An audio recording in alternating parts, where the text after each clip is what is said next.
Alrighty then, guys. So, welcome to yet another episode of m1lkcast, first cast of the day. You know how it is. The breakfast has been made, the dog has been walked, and now I am ready for a couple straight hours of casting. Yep. I will be here, I think, for the next at least 5 hours, maybe even a little bit more. I do have something to do tonight. I have a hot date. No, not really. But I do have to go out. So I will be free for the next 5 hours to stream. We are going to get as many games going as possible in that time. Obviously, with the new m1lkcast tournament set up, we are looking for just team after team after team game here on the stream.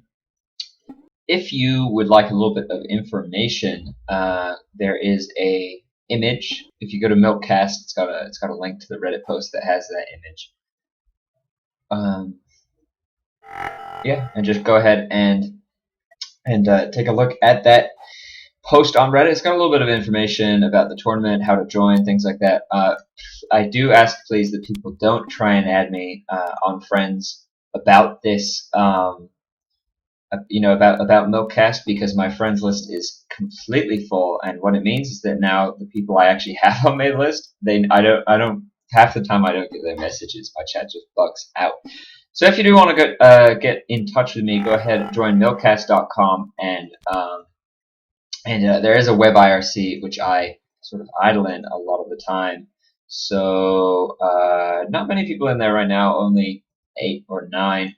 Also the Reddit in-house channel, of course, if I am on League, and there. However, I am on IRC 24/7. So unless my computer's crashed and turned off or something overnight, I will be on there. So.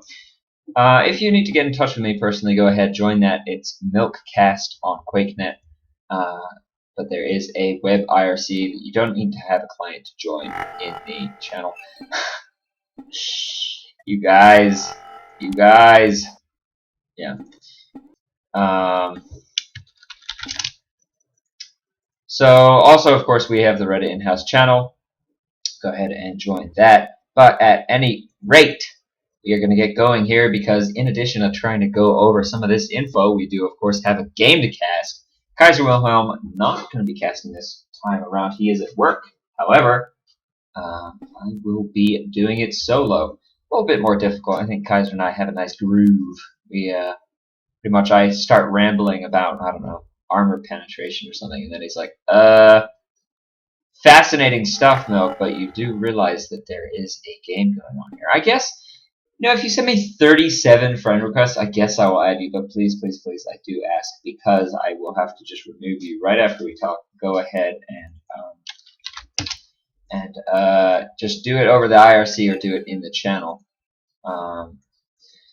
At any rate, we do see Lee Sin, Shen, Jana, Olaf, some pretty standard bands. Twisted Fate, I think, very good. Shen, very good bands because both of those are globals.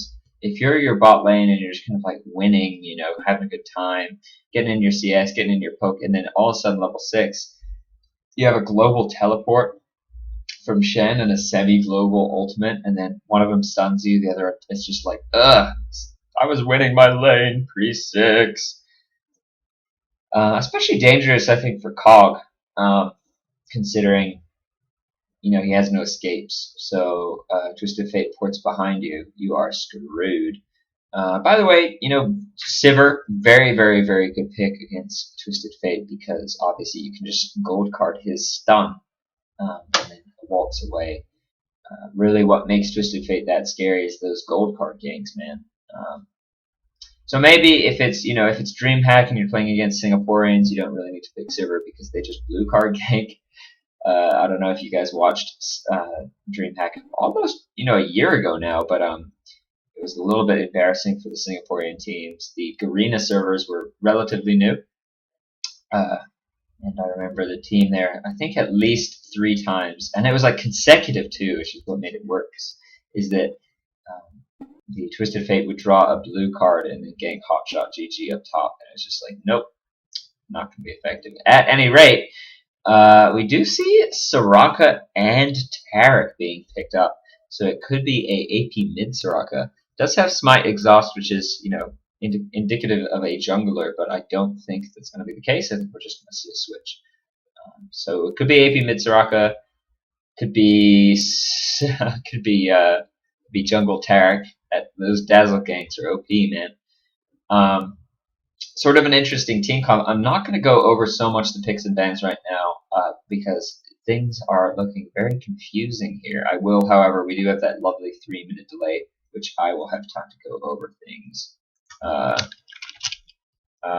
This guy, I just wanted to see my name.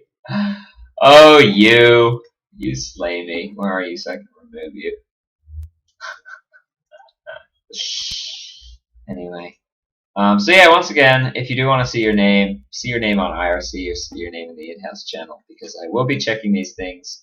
But if I add everyone who adds me, which is what I did that first day we were organizing this tournament, I stopped getting messages entirely. My client slowed down to about molasses speed, and it was just pretty brutal. So. Oh, sweet nectar of the gods. Schweppes cream soda. When I was a kid, I really didn't like it. People always had it at parties and stuff. It's interesting. I like it. It's an excellent drink to cast with. Very crisp. Anyway. So, looks like we're going to see a couple of switches going down. Ghost on Soraka, in my opinion, is almost always picked up by AP Soraka because you want to pop that Ghost and chase people down with your Star Call. She's not all that great with chasing unless she gets a Rylai's, so that Ghost really helps make up for her lack of CC because she does have a lot of sustained damage. And also heal being picked up, not ignite.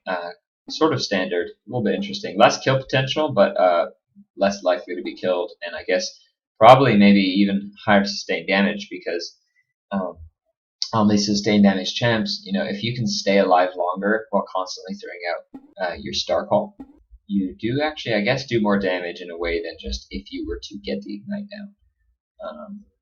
So, like for instance, when I play Cassiopeia against a team with heavy CC, I just pick up Cleanse because I know it's going to deal more damage in the long run than Ignite. So, looks like we are going to see a AP mid Soraka squaring off against a Rise. We'll see how that goes. I think Soraka obviously going to... I mean, last time we saw this, I did say Soraka is sort of a character design who will always win a 1v1 matchup. If you assume equal skill, there's just really nothing that an AP mid can do to stop that constant harass with silence, which is really the core of her kit. Sort of the same reason AP Lulu is good in that it's instant cast CC, and obviously a silence removes the ability for your average AP character to retaliate. So very, very strong. However, it does push a little bit hard. Kale, not the strongest ganking jungler, however, Rise with a lot of CC might be able to set up some good kills because Kale does have very high damage. We see both Gangplank and Nautilus up top have picked up teleport, so that is going to be a lane with a lot of global potential. Even though Shen and Twisted Fate aren't picked up, we might see some teleport ganks down bot that I should really try and pay attention to. Of course, I am going to be casting this game solo, so if I do miss some things, it is sort of an unfortunate side effect of casting solo. Really, at least in my opinion, it is inevitable that it's like, I think I said yesterday on Reddit, and I thought it was kind of a good way to describe it. Camera control, insightful commentary, and map awareness, pick 2. Because if you're trying to be insightful and control the camera at the same time, it's like my brain is just not well enough developed to also watch the minimap. And when I'm playing, when I'm watching streams, it's always watching the minimap. However, when I'm watching a stream, it's not.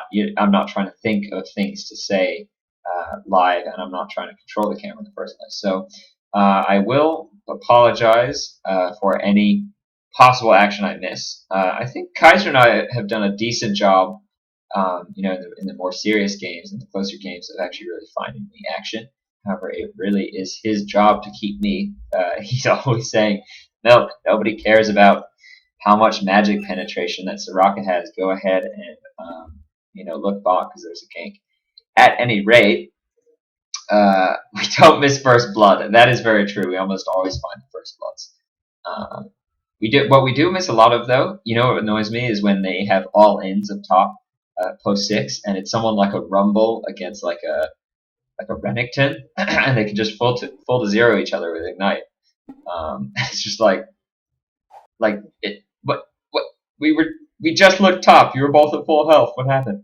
Anyway, so Corki Taric bot lane is going to be, I think, interesting. Dignitas is sort of a high elo pro team who has done that team comp a fair amount. Obviously, the armor penetration. Not armor penetration. Irrelevant. Armor shred is present on both Corki and Taric. Corki having his E, his Gatling gun, will shred it over time, and then Taric has his Shatter debuff aura, which is sort of like a burst armor shred. So in League of Legends, there are 4 types of, 4 methods of dealing bonus physical damage. One of them is by building some more armor penetration to cut through the enemy armor. One of them is building some percent armor penetration to cut through their armor. So the first would be runes and masteries, and a brutalizer, for instance, or a black cleaver. That no, not a black cleaver. Jesus, this is a little bit hard to explain. Anyway, there's penetration, which you get from a brutalizer or a last whisper. That's either flat or percent. Then there's also reduction, which you would get from usually item abilities or the black cleaver. So Dignitas runs Corki Taric. I'm a Cutie Pie picks up a black cleaver. Not necessarily the most viable item, but still one that you do see him pick up, I guess just because he likes the style of play. And then what that means is that you're pretty much dealing true damage on your physical attacks, because so right now this Corki has 36 armor. That is going to give him a little bit of protection against physical attacks. If you can reduce this using Gatling gun, the Shatter aura, and Black Cleaver down to 0, or even a negative number, you will be dealing true damage on your physical attacks, aka any physical damage you deal will be unmitigated by that armor, which is protection against physical damage. At any rate, so once again, I don't think I really went over the lane matchups because I was once again doing the infamous boring got milk commentary. Nice word going down, by the way, at this rush here. They're going to see if the red team goes for an invade on blue team's red. However, Kog'Maw Nunu against Taric Corki. Kog'Maw Nunu, of course, higher sustained damage and higher range. However, Taric Corki, a very, very strong team to go all in on and kind of do a lot of burst damage. Junglers are going to be Kayle against Udyr. Udyr clears very, very fast. Kayle, I think, not quite as fast, but still quite consistent with her E. However, she is ranged once she pops that E, so it's going to be a little bit stronger. They're going to get spotted. All of that team going to get spotted by this ward here. A nice ward going down into this brush. Just going to give going to give red team a little bit of eyes on the Udyr. And it looks like they do not decide to go to the red or an invade. Ryze mid against Soraka, Gangplank against Nautilus top, Kayle versus Udyr in the jungle, and of course Corki Taric team armor penetration burst against Kog'Maw Nunu team Blood Boil, high damage, high range, Blood Boil craziness. Anyway, oh man, if anyone here has any friends at the Schweppes Corporation, get them to send me a couple free cases of this cream soda, because it is hitting the spot for this cast. I'm quite impartial to green tea. I drink a lot of green tea while casting because it keeps me very calm, keeps me very wise. So anyway, here we see Soraka. This is what she's going to be doing. Even just at level 1, that's on a 9.6 second cooldown, does look like she has 4% CDR from masteries. However, she's going to get an auto attack and a silence in, and it is going to be so hard for that Ryze to get anything done. Udyr actually going for a counter invade here, counter jungling here, takes down the Kale very low on health, is able to get the red buff. Soraka's coming up, but Rise is going to follow her. Soraka only level 1, actually. Rise level 2. This isn't a good time to invade for her. She should have maybe put a couple extra keeps down. However, that is going to be first blood. Oh, and so painful! Gangplank with double buff is a pretty much an auto win because his Q, his parley does proc on hit effects.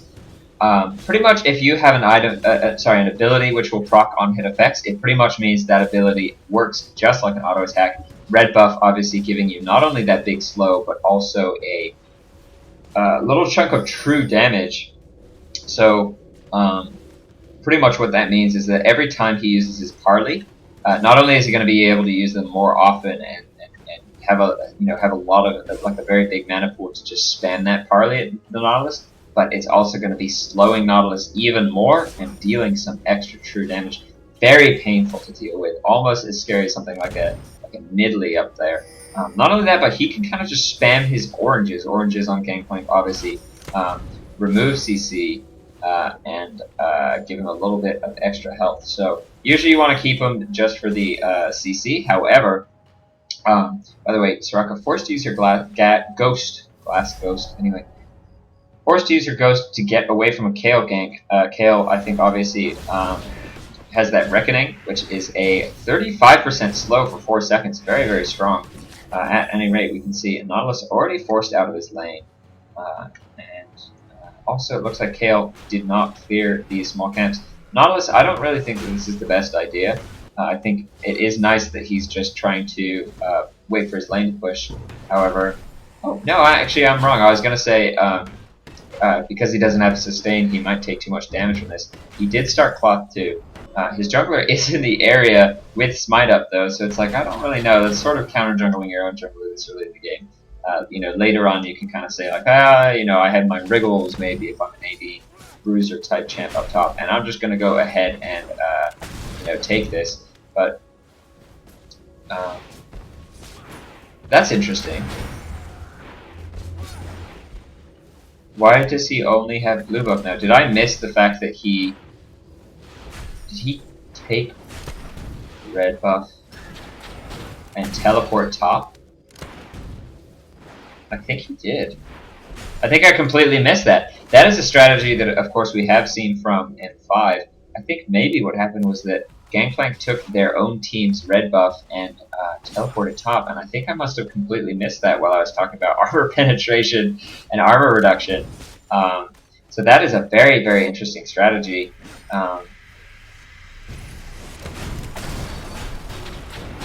Gangplank now out of mana. That blue buff has gone. I think he's just going to want to put some damage down.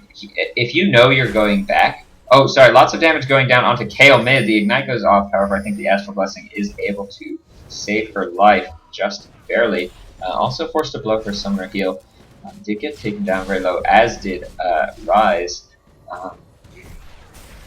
Soraka probably could have picked up a kill there had she had Ignite, but it probably would have meant a 1-for-1 trade. So instead, just going to back off. It is 26 CS to 23, so Rise has a slight advantage. And Soraka does sort of lose her effectiveness in team fights because you have to be in melee range, and it is quite difficult to be in melee range as a caster, an AP caster, because you don't want to build really as tanky as some of the other, as opposed to like a straight tank. Straight tanks can get away with being, fully 100% built towards, HP and resists. Soraka might want to pick up, probably going to pick up a Woda.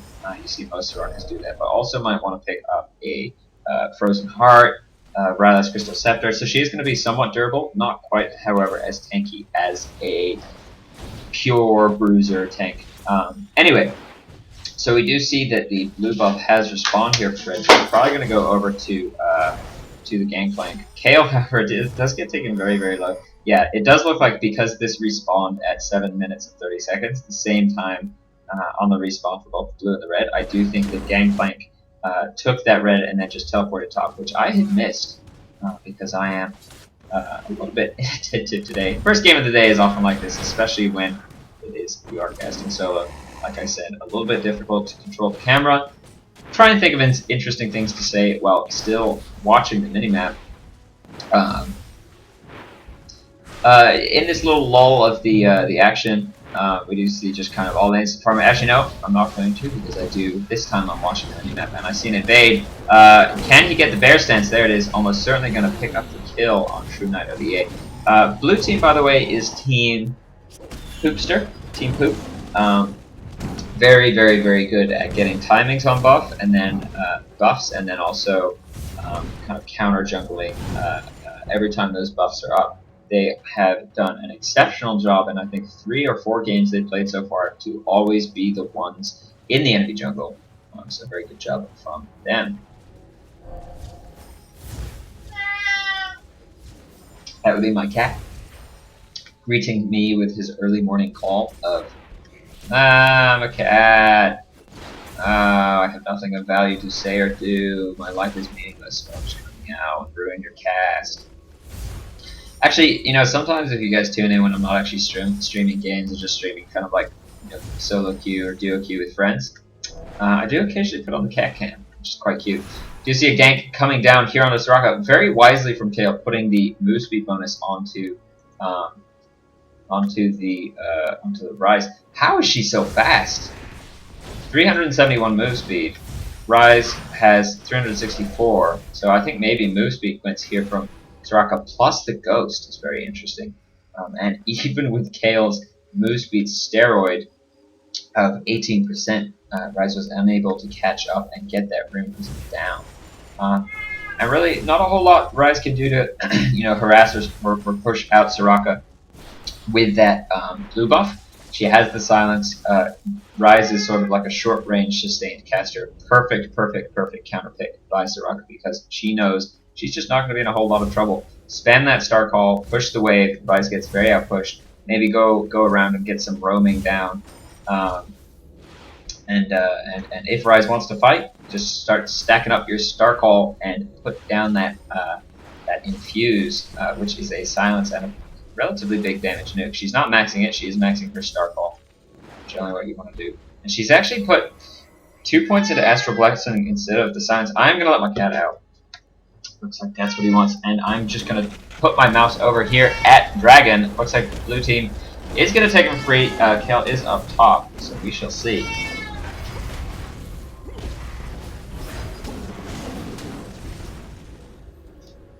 That is in fact a Dragon for the blue team. Looks like it's going to be respawning around 16 minutes and 30 seconds in the game. Didn't get the exact timer.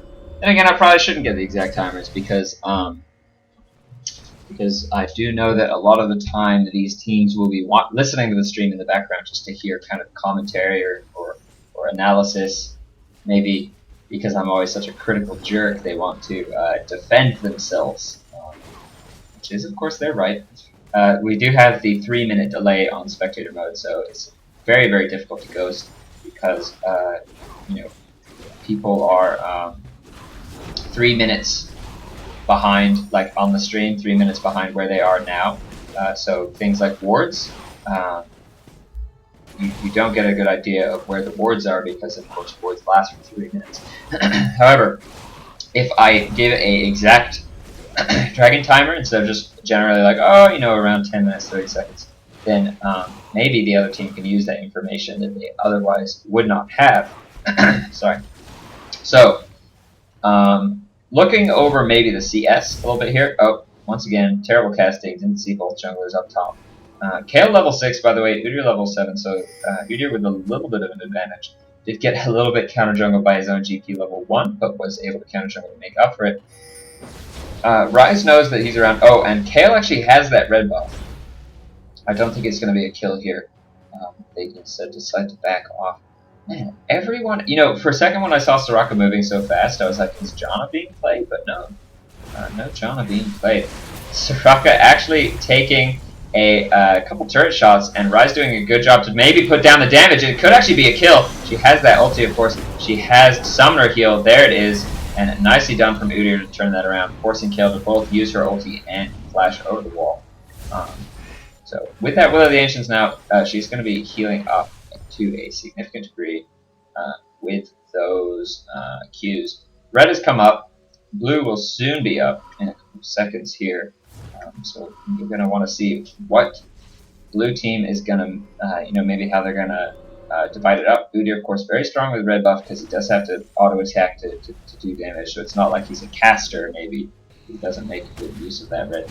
And also, he really wants the chase potential. Other than his bear stance, if you're in Phoenix or Tiger, depending on which you spec, it looks like he's specking mostly Tiger, actually. So Tiger stance, obviously, very high damage, and you want to kind of run alongside them and get those extra auto attacks in. So Corki, kind of has his ranged attack. He has Valkyrie. Looks like Udyr is just so tanky right now, so not really going to be a big trouble for them. Looks like a little bit of a 4-man invade. Anyway, as I was saying, you around this time you might want to start seeing your red buff going to your AD carry. However, I think maybe the next one, because Udyr is so good at chasing. Very dominant position here from blue team. Looks like that buff is going down so fast. Oh, they're actually finding the AD carry here. This is bad. A nice flash out. Able to reposition himself. So much damage going down. I would have maybe liked to see Nautilus teleport down because really they knew that was coming. However, they don't have any wards in the area. They have this one over here, so he would have maybe had to teleport to a turret. But still, Gangplank with that global ulti putting down, providing vision, which is very important in and of itself because they could go in and out of that brush while still auto attacking. They put a lot of damage down on a Corki, but then he just flashed away and got a heal from Soraka and turned it right around. So that was a 3-for-0 exchange for blue. Taking down the first turret of the game mid, Ryze does get heavily outpushed. Deciding not to take down bot turret, instead just going to use it to deny a couple extra creep waves because I think they know that they are quite strong in lane right now and maybe don't want to start roaming just quite yet. Not going to freeze this lane. They did have a 2 creep advantage, however they are going to maybe want to push a little bit more. Corki's build, only 6 armor pen. You can pick that up just by putting 21 points into offense. You don't have to spec runes for it. So sometimes you see people run like 10 armor pens, something like that. Anyway, right now, it does look like they have 16 armor pen shred on Corki, and actually Tarek maxing in view instead of shatter. I'm not sure about that because when you are ahead, maxing the shatter will give you more burst and better damage in fights, but instead it looks like they just want to maybe get a little bit of sustain going. Corki looks like he's going to either go for the Bloodthirster or the IE. Probably the IE. You just see a lot of people picking up the Vamp Scepter because, especially pre-nerf when it provided 15% lifesteal, it was so nice. So I believe I said 16 minutes and 30 seconds on this dragon, which does mean it's going to be up in 30 seconds. Might see blue team, the Gangplank maybe going to head over to the dragon. They have been very good at timing it. They do the AD carry actually picking up the pink ward, not the support. Very nice to see that level of coordination and team play. Looks like maybe they want to just start pushing bot lane and then go say, oh guys, let's go for that dragon. So looks like, yep, Gangplank is down. York does have teleport though. So if red team can get a ward down, York can, Nautilus can teleport in. However, there's the dragon spawn. Very good coordination from blue team to take this in a position where red team is just not ready to do anything. So Rock actually disconnecting mid-dragon. That is, however, the second dragon of the game going to blue team. They built up a 5.6k gold lead. Seemingly one of the teams to beat here in this Reddit in-house tournament. I don't think they've lost a single game so far. So very well played from them. That isn't to say this game is over, of course. Nautilus, Ryze, Kog'Maw so much... Nautilus so much damage. Ryze... so much CC. Ryze and Kog'Maw so much damage, especially with that Blood Boil late game. And Soraka really not the highest amount of damage. I think maybe what they're going to want to do is just burst down the Soraka. That is, have Kog'Maw burst down the Soraka. Kind of interesting to note though, lots of armor shred and lots of magic shred. Magic resist shred with that Star Call. 12 magic resist dropping per star call from the Soraka. That is huge. Pretty much what that means is it is going to take 6 star calls to get him pretty much down to 0 magic resist. So if this Soraka can get the cooldown of 2 seconds, if they have a 10-second sustained fight, Rise is going to find himself at 0 MR. And of course, interesting to note that that the debuff does last for quite a while. It does last for 8 seconds. So doing a nice job of counter jungling here. Rise, of course, can't really push and do this all that effectively. Although, kind of in this mid-game stage, he does have the ability to do that a little bit better. By the way, this ward placement doesn't reveal Wraiths. I picked up a little trick from Scar. If you put it a little bit further up here, you still have that vision at all of these cross kind of points. However, you also have vision, and you can instead just stand here, auto-attacking with Wraith spells over the wall. So, might be interesting, especially for sort of a defensive ward. You can do it. You can do your own Wraith camps from this wall. So, very nice.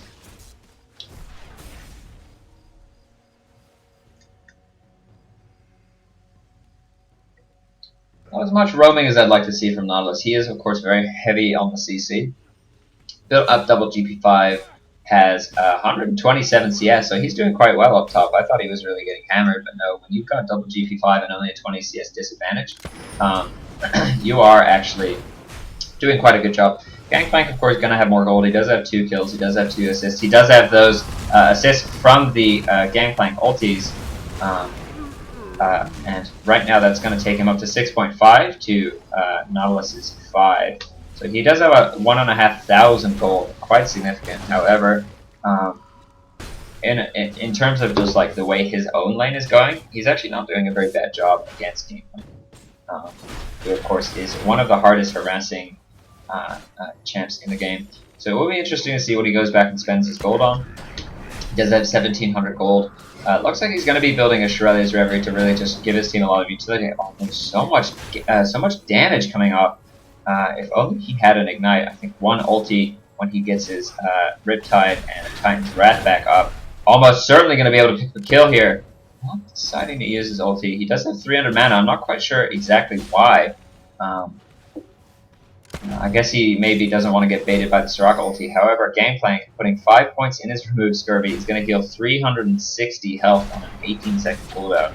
Very, very, very significant amounts of sustain, which Nautilus does not have access to. And here's Soraka. Very nice sort of max range hookshot. Might actually die. Flash is down. Kayle flashing in there to I think, just kind of scare him off. Didn't actually have that ulti down. So, maybe not ideal play coming out of the hands of Despotic. Udyr's around. They're going to want to get out of here for sure. No flash anymore on the hands of Kayle. A nice Riptide, getting kind of very, very close to melee range. Almost getting caught himself, but does use that Riptide to ensure Kayle kicks away. So very nice team play from Red Team. Does look like Blue Team is a little bit more coordinated in terms of like the buffs and everything. However, very nice job from Red to kind of show us a little bit of that same level of teamwork. We do see red buff is up. Udyr probably going to go for the steal here. Kayle, I think, just too low on health to do anything about it. Once again, I believe this is the 3rd or even the 4th buff that Kayle did not get in her own jungle. I think every blue so far has gone to Blue Team. I guess blue for blue and red for red, they are the rightful owners of each buff, you could say.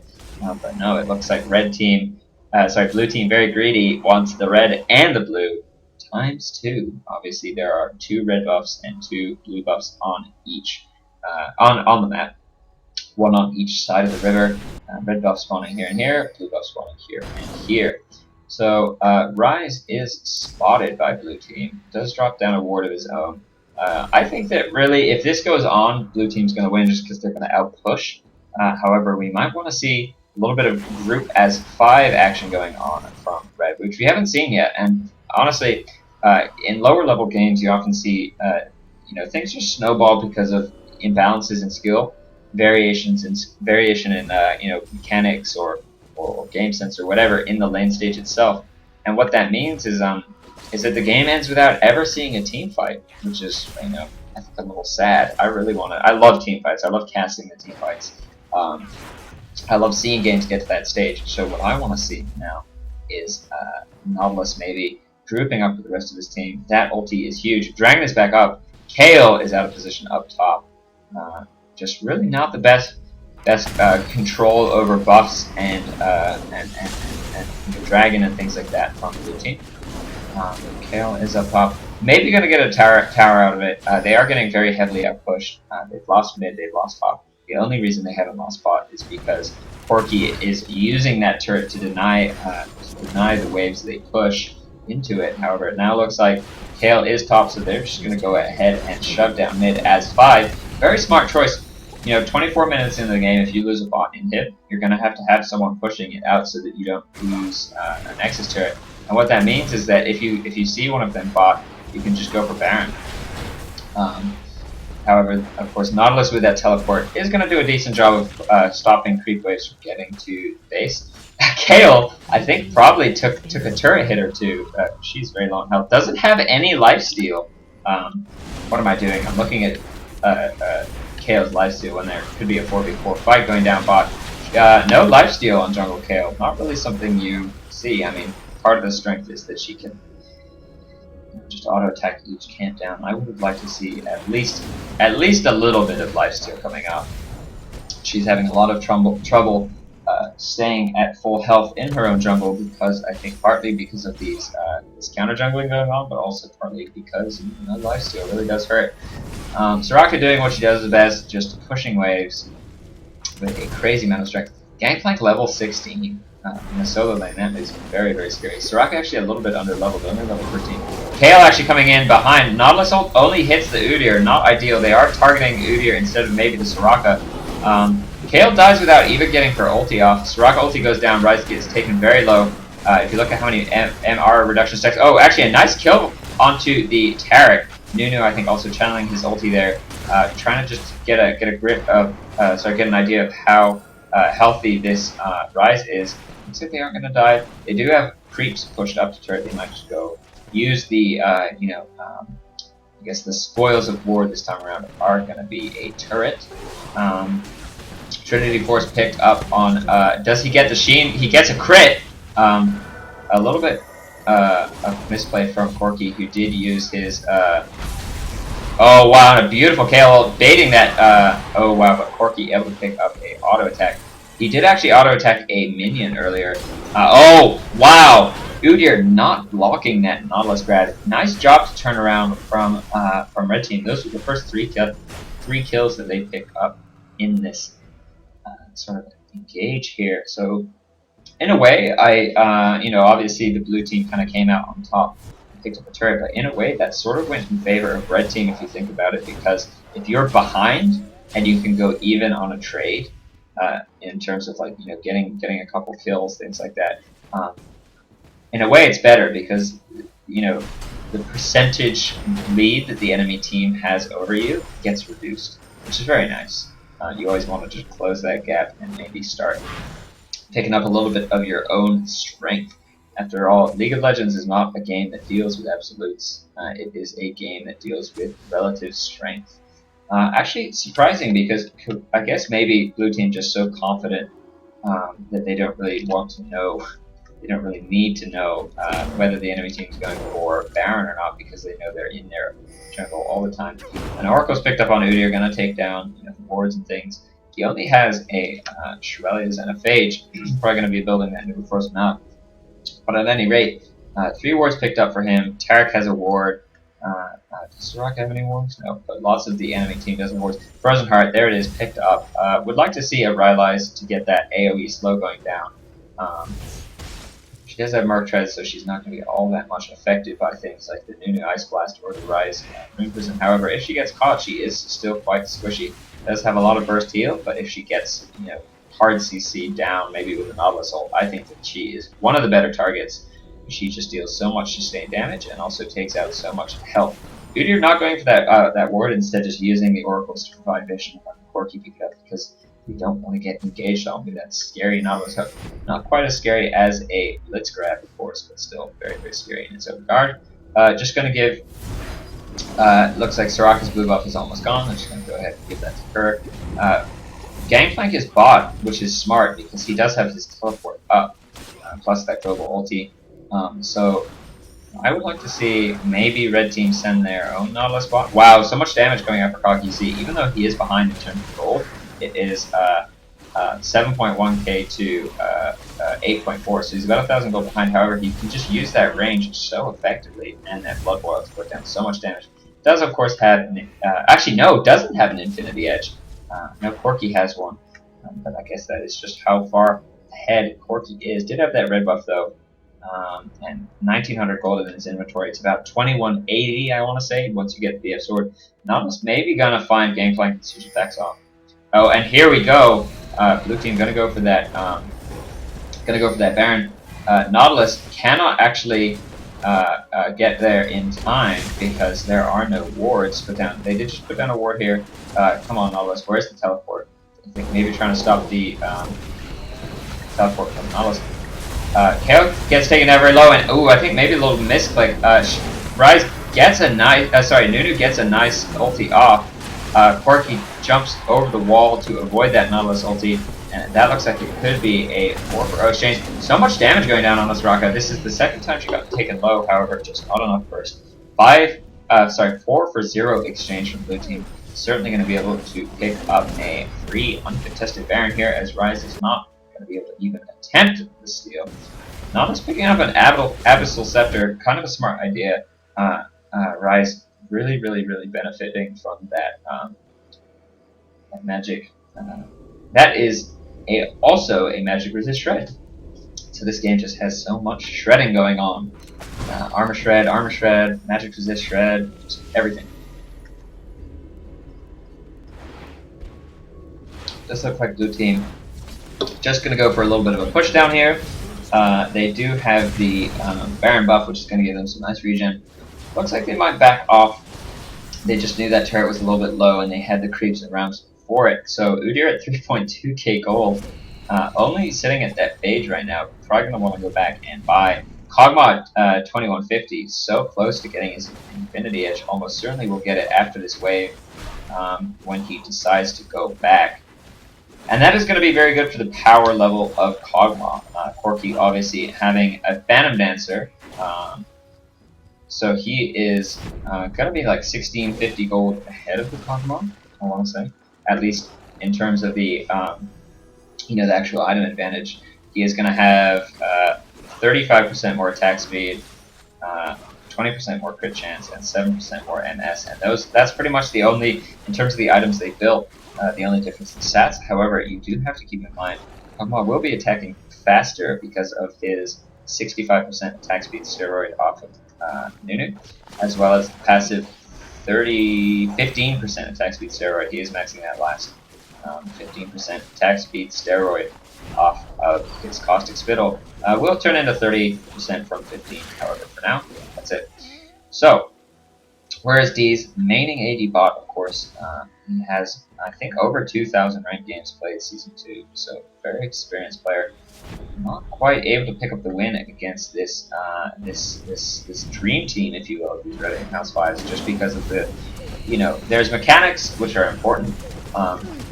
However, in this sort of arranged play, you see what's a little bit more important than mechanics is, of course, teamwork. And when you are able to band together as a team and really just start. Oh wow, Hoops are actually taking so much damage. This could be the engage of the fight. Look at that. Taking down so low on health. Of course, they do have to worry about Soraka's burst heal. Summer heal is down, however, she does have that ulti. She does have that heal. Lots and lots of damage coming out on Soraka, though. They do have it warded. I would like to see them engage on either Corki, Soraka, or... Oh, wow! Huge crit coming down from someone. I think Gangplank on Farley. And they do get a little bit split. Nice Gangplank ulti slows them down. And it looks like that advantage kind of went to blue because so many cooldowns were used. However, now that they have Baron buff and Soraka, they're able to just heal up so well. Lots of damage going to go down on Where's D's onto Soraka over the wall. However, they still aren't looking to use that engage from Nocturne, which they really should be doing right now. Getting Soraka out of the fight, of course, would be huge for them. Really cut back the double sustain that they're running Soraka can throw that 430 health every 13 seconds. So much damage going to be coming down though. Forced to plug her, use her ghost. Just a little bit afraid of the chasing potential. Nautilus forced to defend his turret in a 2v1. Udyr taken very low. Shirelli's Reverie popped from Shady Pete. Doesn't actually hit anyone other than himself. But lots of chase potential. Reckoning from Kale, her Q, huge slow. Ice Blast from Nunu, very large slow also. And then, of course, Nautilus is a wealth of CC. So Gangplank was able to take a turret down up there. He's very scary right now. He has a 33% crit chance between that Trinity Force, and looks like he's building an Atmos. Also going to be picking up a Maul of Malmortius, an item which gives you up to, I think, 80 AD the lower health you are, scaling on percentage of health. So, we shall see what Red Team is going to want to do to answer this 13k gold lead. All of their lanes just falling behind the strength of that Udyr jungle, able to really control Kale. It looks like there's still some counter jungling going on, even from this AP mid Soraka. It was very, very strong against Ryze. However, I think that Ryze is probably going to be outputting more damage in team fights. Of course, Soraka, though, has that heal and has that silence, whereas Ryze only has a snare. So silence is more effective against spellcasters in terms of shutting down their damage. However, snares, of course, more effective about kind of catching someone out of position and killing them. So we are going to see Baron respawning in, I think, less than 2 minutes now. Quicksilver Sash is picked up by that Corki. Tarek, still no Shirellias, did decide to pick up an Aegis and also a Chain Vest, maybe for that randomins. They do have, Udyr did pick up Shirellias. I think Shirellias is just such a fantastic item. Having 2 of them is just so phenomenal. Because, of course, it is like giving a ghost to your entire team. Ghost, of course, the summer spell. Actually, if we look at a comparison, Soraka's ghost is giving her 27% boost. I think it goes up to 35% if you get the utility mastery that does that. 27%, however, Shirelli is giving you 40% boost speed. So it doesn't last as long, but it is actually a larger effect. Ghost lasting for 10 seconds, Shirelli's Reverie lasting for only 3. However, double Shirelli's does bring that up to a total of 6 if you stagger it nicely. Walking by a ward here, looks like Udyr is going to fall off. I don't know if they want to tower dive right now. They are going to clear that ward, which Kog'Maw and Ryze were using to poke over that wall. Gangplank is up top, but can, of course, not only use his global ulti, which is instant cast, but also channel his teleport summer spell and get into that fight. Lots of damage going down on a Kale. I think that was just yet another crit coming off. He has finished his Atmos. He's going to be very scared right now. 350 crit going down on someone with 186 armor is just insane. Gangplank so strong right now, just crit after crit after crit. Despotic going to have a hard time, kind of like, managing this poke. Blood Boil. There's the ulti. Going to be using it offensively to get them off the turret. Corki not even joining the fight, instead just very intelligently taking down that turret. Udyr does get grabbed. Might actually fall down. Kog'Maw just doing so much damage. Ryze doing so much damage. A nice channeled ulti from Nunu. Not going to be enough. Hoopster with that crit damage just doing so much. And it's so many crits going down onto the Corki. Onto the Cog. A nice ulti from Kale. However, there is a 696 damage crit from Gangplank's Parley. Very well done from Ryze to snare that Soraka in turret range. I think they got a little bit greedy. They don't have Baron buff, so they are going to have trouble healing up, of course, with the Tarek heal. They did lose Soraka. They do have, however, Tarek heal. Gangplank has those oranges. Damn oranges, man. 390 health on a 18-second cooldown. Parley, 5-second cooldown. Critting for like 600, 700 with that Sheen pop. It's just insane. Baron has popped now, and it looks like Blue is going to get it pretty much for free, because Red Team is just going to have to be pushing the minion waves out. So Blue Team just showing exactly how dominant they are in terms of map objectives and control, which I think Red Team really wants to work on if they win some of these future games here in the m1lkcast tournament. By the way, for those watching the stream, or maybe a VOD on YouTube, Kale just going to say, man, they got it.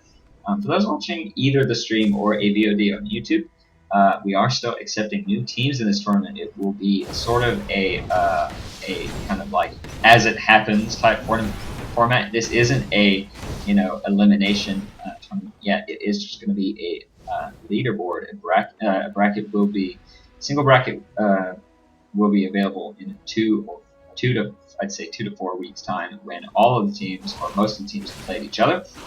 But this is more similar to European style football leagues where every time you win a game you get a point. Each team plays each other 2 times in 2 different days, and then whoever has the most points wins, assuming all teams have played each other. And then once that happens, we're going to take the top teams and go ahead and have a elimination bracket type. But that is a ways away, as we are still trying to get all these teams to play each other. And I think Blue Team, which is of course Team Poop, excellent team, terrible name. They have done a fantastic job in every game they played of just controlling the enemy jungle, showing they are so dominant. Tarek has picked up a Randuin's now. Going to be very scared for this cog. If he misclicks and clicks on him, he is going to have a 20% chance to slow his AS by 35%. 35% less damage if he gets a little bit unlucky and tags Tarek with that auto attack. Plus, he's going to get slowed. So very scary there. By the way, that passive on Randuin's does work on on-hit effects, such as Gangplank's Parley, Ezreal's Mystic Shot, things like that. So what I really want to see is a random zone being picked up by Red Team, who really, I think, part of their problem is they don't really have a tank. They have Nautilus, although he does have that Randuin's now. So, speak of the devil, there's the Randuin's. If he stands in front and takes a Gangplank Parley, he might actually do a decent job of turning that fight around, really reducing his AS and MS. However, it does look like too much damage coming off. Gets some nice CC down on the Corki, but no one is really around. They are just trying to kite. Kale putting the ulti down on herself, and this looks like it is a losing battle. So much damage coming out from those crits. Tarek actually able to pick up the kill there with his Shatter Aura, I believe. So very nice job from Blue Team, able to control the enemy jungle early on in the game. Sort of a game that just snowballed out of control. Red Team clearly showing that they have a lot of mechanical skill in team fights and things, but that isn't going to carry you out of a 20k gold lead. Gold disadvantage. So very good job from the Blue Team, and that is going to be GG. And we are going to go ahead and move on to the next game after this. So excellent play by both teams. Victory. This victory screen. Might do just a little bit of analysis. By the way, that new spectator mode that's coming out, I think is going to be a godsend for casters who maybe at the end of each game want to get some analysis down. So yeah, I mean, really, we could go back and take a look at the early exchanges for Blue Team, which really went in their favor. Really, when I sort of saw them kind of pull ahead is when there was that 3-for-0 exchange that kind of was a long time coming. Gangplank was able to use his ulti to provide vision, to provide a slow, and of course to provide damage. Nautilus, however, without that global ulti, not quite able to do anything. I think a little bit of misplay there in that they didn't ward the brush, either that or it got pinged or something. I don't think so though. And also they didn't have Nautilus come down. A lot of problems with Nautilus utilizing the teleport. He got Gangplank very low a number of times in lane, so Ignite would have been able to maybe snowball that advantage, pick up a kill or two. However, he wasn't really able to use his teleport effectively early game, and then late game, you're just clearing every single ward off the map. It would have been great to see a Oracle's also picked up by Red Team because it is just so strong. However, the problem is, who do you put it on? No one was really survivable enough. Kale, not really in my opinion building too correctly, did not do a good job of protecting the jungle against that Udyr. No lifesteal being picked off, and of course, unlike an Udyr, you just really don't have the clear time that and the tankiness and the turtle shield and the innate sustain that you need to kind of control your jungle.